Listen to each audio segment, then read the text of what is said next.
Today I want to show you guys my very first hunting bow, the Hoyt Rintec. Today I shoot the Hoyt Eclipse.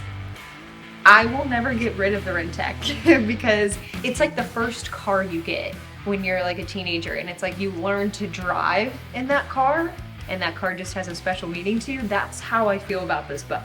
Like, I grew so much with this bow to be the shooter that I am today. It's just my baby and I'll never get rid of it. I really want to kind of brag on Hoyt here for a second, because back in the day, youth bows and women's bows were not a hot commodity, not like they are today. And Hoyt did a really great job of making a serious hunting bow for youth and women to get started in. And I thought that was awesome. This was like the Cadillac of youth hunting bows, in my opinion. At this time, I also fletched my own arrows. I fletched these when I was probably 13 or 14. I was a fan of feather fletching, as you can see. The Easton super light 340s. I'm still shooting 340s. I'm shooting the Pro Comps. The Pro Comps did get discontinued, so I'm gonna do a new arrow build, and I'll do that in my next video. So my dad got me this when I was like, how old would I have been at the time? 12, 13. And now I'm shooting the Hoyt Eclipse. The Eclipse is my top recommendation for any woman or even youth getting started in shooting and hunting. It's light, it's fast, it's quiet. It has a really smooth draw cycle. So it allows you to move up in your draw weight and still be able to pull those heavy poundages. I want to take these out and shoot my Rintec. It's my first time shooting it since I was probably 16, I want to say. To me, what's important is hunting. I do wear my full bino harness setup because if I was out in the field glassing, this is what I have on. So I like to practice with this on. I like to practice having the weight of my binos in here, having my rangefinder, having my release, everything on me that I need. And I like to practice shooting with that on at all times. I also carry my Easton hip quiver for target shooting. It seems like a lot, but what's important to me is to be a little bit uncomfortable, because in the field when you're hunting, you're probably not gonna be comfortable. So let's just get that out of the way now and be uncomfortable. Okay guys, so we're out back at the archery range.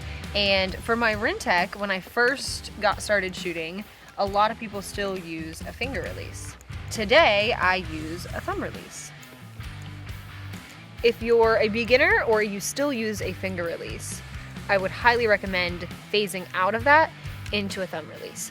We're gonna shoot the Rintec, feather fletchings, and a whisker biscuit. You can't go wrong with a whisker biscuit. It's fail proof. Okay, this is the first time I've drawn this back since I was probably 16, so it's probably gonna feel a lot different. It's so weird shooting a finger release because I'm not used to that.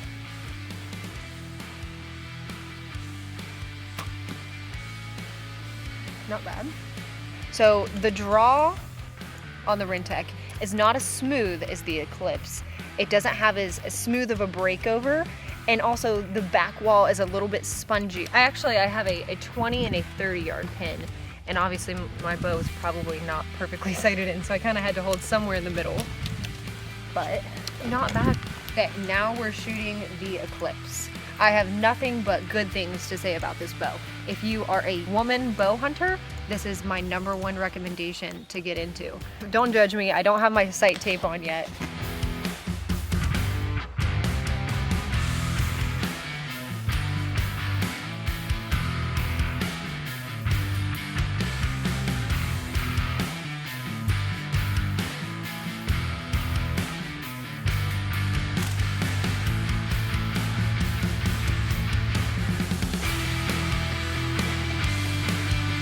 So after shooting the Rintec versus the Eclipse, it's obvious to me the leaps and bounds Hoyt has made through the technology with the new bows. I have nothing but good things to say about the Eclipse. 10 out of 10, would definitely recommend. Follow me for more tips.